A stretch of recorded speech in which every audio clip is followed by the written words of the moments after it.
Yutsaka Yoshida is a historian and professor at the Hitotsubashi University.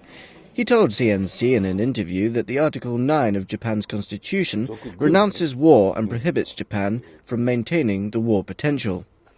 He said the constitution acts as the precondition of Japan's re-acceptance by the international community in the post-war era.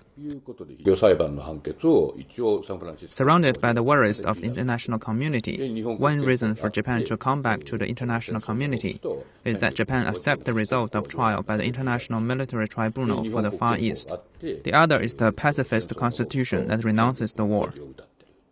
Abe has adopted a series of policies to expand Japan's military power since taking office again in late 2012.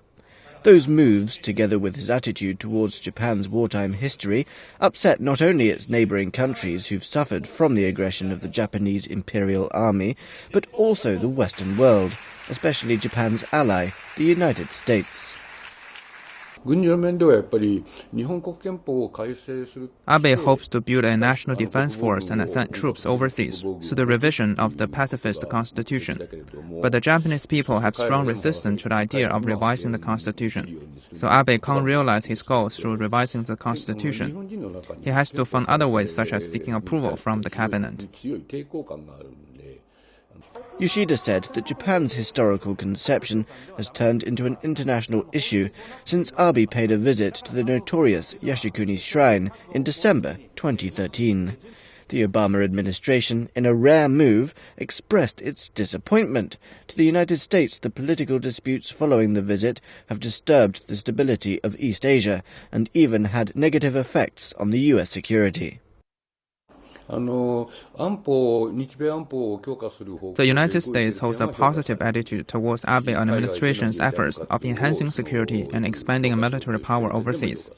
But for historical issues, the U.S. hopes Japan to recognize its wartime past so as not to worsen its relationship with China and South Korea.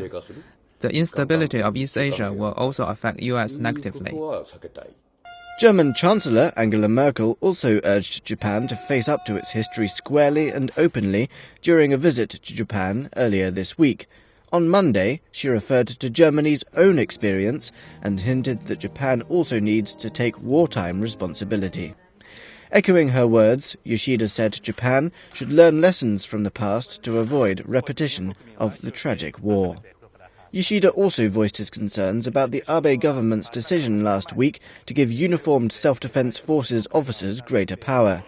He said that civilian control over the military was born from the bitter lesson the nation learnt from having foolishly gotten itself into World War II. If this backbone is destroyed, the self-defense forces may run amok. After the World War II, the international community fears the revival of militarism in Japan. Besides China, Australia was also once at war with Japan. Civilian control of the military in Japanese law places ultimate responsibility for Japan's strategic decision-making in the hands of the civilian political leadership, rather than professional military officers. The law responds to the request of Australia and China, and is aimed at preventing Japan from becoming a military power. This has driven away the worries of the international community that Japan won't make the same mistake. This year marks the 70th anniversary of the anti-fascist war victory.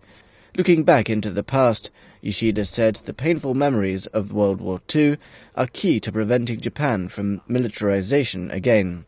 At a time when victims of the war are passing away and memories are fading, it is important to let the future generations remember the history.